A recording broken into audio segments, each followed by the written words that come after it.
بخش اولش که 2 دانه تونل هستند، عملا کار بالای جریان داره. مقام‌های رژیم طالبان اعلام کردند که کار روی 2 سد بزرگ آبی افغانستان در مرز ایران از جمله سد پاشدان در ولایت هرات و سد بخشاباد در ولایت فرا جریان دارد. وزارت انرژی و آب رژیم طالبان اعلام کرد که کار ساخت سد پاشدان در ولایت هرات هم مرز با ایران 80% پیشرفت کرده است. در اطلاعیه این وزارتخانه آمده است سد پاشدان ولایت هرات که یکی از پروژه‌های بزرگ وزارت انرژی و آب میباشد، اکنون در بخش‌های مختلف آن کار جریان دارد. ساخت این سد 80% پیش رفته و بخش‌های باقی مانده آن به زودی تکمیل و به بهره برداری خواهد رسید. پیش از این در پی سرگیری پروژه ساخت بند پاشدان بر روی رودخانه هرمند در ولایت هرات از سوی طالبان، برخی رسانه‌های ایرانی از تأثیر منفی این کار بر میزان ورود آب به ایران ابراز نگرانی کرده بود. روزنامه خراسان چاپ ایران در تیتر اول خود نوشته بود: سد طالبان بر مسیر دوستی.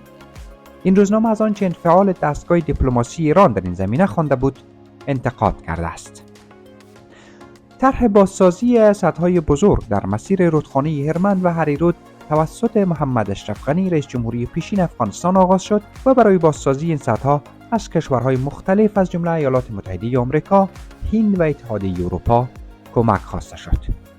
بخش بزرگ از این سدها تا سال 2021 محمد اشرف غنی در قدرت بود با کمک خارجی بازسازی شد و پس از فرار اشرف غنی از کابل و بازگشت دوباره طالبان به قدرت، طرح ناتمام اشرف غنی را طالبان پی گرفت. بند پاشدان هرات در فاصله 20 کیلومتری شهر هرات در ولسوالی کروخ بر رود هرمند ساخته می شود. این رود از ولسوالی لعل و سرجنگل غور سرچشمه گرفته و با گذر از ولایت‌های غور و هرات از مرز مشترک افغانستان و ایران وارد خاک ترکمنستان می شود. این سد با ظرفیت ذخیره‌سازی 45 میلیون متر مکعب آب قادر به آبیاری 13,000 هکتار زمین و تولید 2 مگاوات برق است. این سد در 18 کیلومتری شرق شهر هرات پس از سد سلما دومین سد بزرگ آبی در ولایت هرات در مرز افغانستان است. حکومت پیشین افغانستان اعلام کرده بود که سد پاشدان با هزینه معادل 117 میلیون دلار تا پایان سال 2021 میلادی تکمیل خواهد شد. اما سقوط افغانستان به دست طالبان باعث شد کار تکمیل این سد به تعویق بیفتد. ماه ثور امسال ملا عبدالغنی برادر معاون اقتصادی نخست وزیر طالبان به هرات سفر کرد تا کار ساخت این سد را از سر بگیرد و تاکید کرد که سد پاشدان با کیفیت خوب تکمیل خواهد شد. در سال 1395 با افتتاح سد سلما توسط محمد اشرف غنی رئیس جمهوری پیشین افغانستان و نارندرا مودی نخست وزیر هند از سرازیر شدن بخش زیادی از آب رودخانه هریرود به ایران جلوگیری شد. دولت هند برای احداث سد سلما حدود 290 میلیون دلار اختصاص داده بود. این سد در بالادست رودخانه هریرود در نزدیکی ولسوالی چشت ولایت هرات قرار دارد و ارتفاعش 107 متر و طولش 550 متر است.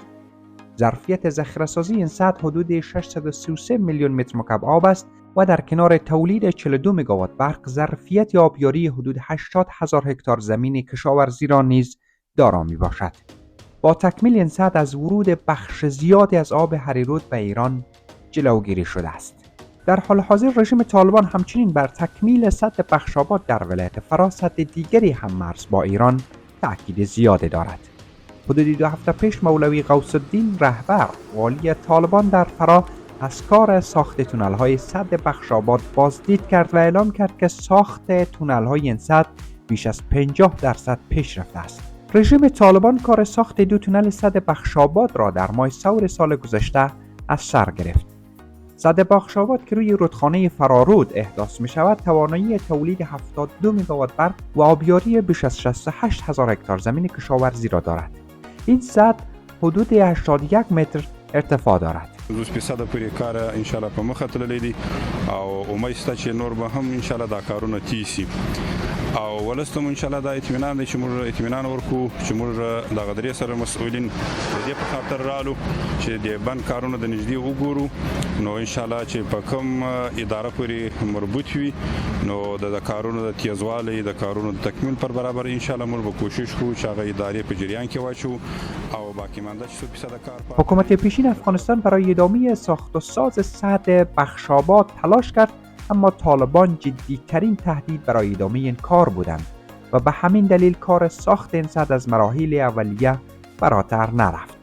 با تکمیل سد بخشاباد آب رودخانه فرا و دریاچه هامون صابری در سیستان ایران نخواهد رسید و این مسئله بحران گرد و غبار در سیستان را تشدید خواهد کرد. ایران و افغانستان در سال 1351 برای تقسیم آب رودخانه هرمند معاهده‌ای امضا کردند که بر اساس آن حقابه ایران سالانه 817 میلیون متر مکعب مشخص شد. اما در مورد حوزه‌های آبی دیگر از جمله هریرود و فرارود هیچ معاهده و توافقنامه وجود ندارد.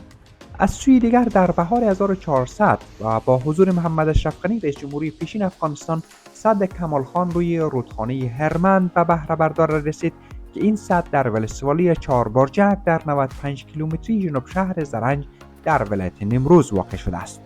این سد با هزینه بیش از $200,000 و با کمک آمریکا تکمیل شده است. رژیم طالبان علاوه بر این که کار 3 سد بزرگ را در مرز با ایران دنبال می‌کند، برای تاثیرگذاری بر جریان آب‌های جاری و سیلاب‌ها ساخت سدهای کوچکتر و با هزینه کمتر را نیز در دستور کار قرار داده است. اداره محلی طالبان در ولایت فرا اعلام کرد که یک سد کوچک به هزینه ساخت 2,023,000 افغانی در ولسوالی فرارود و بهره برداری رسیده است. محمد نسیم سرهنگ رئیس احیا و انکشاف دهات در استان فرا گفته است که این سد میتواند 10,800 متر مکعب آب را ذخیره کند. د اوبو کوچنی بند د فرارود ولسوالۍ د بخورما په سیمه کې د عزیز الله په کلي کې افغانستان د اسلامي امارت د کلیو د بیا رغونې او پراختیا وزارت له لوري د 2,023,000 افغانیو په بودیجه د 3 میاشتې په موده کې جوړ او ګټه اخیستنې ته وسپارل شو. دغه بند د 10,800 متر مکعب. جمهوری اسلامی ایران یک از حامیان جنگ گروه طالبان با حکومت پیشین افغانستان و متحدان غربی آن بود. اما با روی کار آمدن مجدد رژیم طالبان در اوت 2021 ایران تلاش کرد روابط نزدیکی با این گروه برقرار کند. با این حال طالبان می‌کوشند که با ساخت سدهای آبی امتیازات از تهران بگیرند. مقامات ایران اخیراً اعلام کردند که طالبان آب هرمند را ابزار برای چانه‌زنی سیاسی و امنیتی کردند. حجت میان آبادی کارشناس حوزه دیپلماسی آب در گفتگو با روزنامه ایران به اثرات تکمیل سد کمال خان و کانال‌های انحراف آب افغانستان بر حقابه دشت سیستان و تغییرات جمعیتی در مرز دو کشور اشاره کرد و تاکید کرد که طالبان در تلاشند با ساخت سد و توسعه‌سازی عظیم‌الجثه آبی از منابع آبی خود به عنوان ابزار سیاسی برای کسب قدرت و ایجاد وابستگی آبی علیه کشورهای همسایه استفاده کنند. او هشدار داد تکمیل این پروژه ها حقابه تعیین شده برای دشت سیستان طبق معاهده 1351 را به چالش می‌کشد. میان آبادی معتقد است علاوه بر مسئله نرسیدن آب به دشت سیستان، باید به برنامه‌های طالبان برای اسکان حدود 49,000 خانواده از قوم پشتون در مناطق نزدیک به مرز ایران نیز توجه کرد. او تاکید کرد به ویژه این مسئله را باید در نظر گرفت که با توجه به چالش محیط زیستی و اقتصادی، میزان مهاجرت شهروندان ایران از مناطق مرزی شرق و سمت مرکز افزایش یافته است که این یک تغییر بافت جمعیتی در افغانستان می تواند منجر به چالش‌های امنیتی و سیاسی جدی برای ایران شود. این کارشناس همچنین افزود که طالبان تلاش می‌کنند با ساخت سازه‌های مهار آب ضعف‌های گسترده و مشروعیت خود را بین مردم کشور خود و همچنین قدرت خود را در چانه‌زنی‌های سیاسی، اقتصادی و امنیتی با همسایگان ارتقا دهند.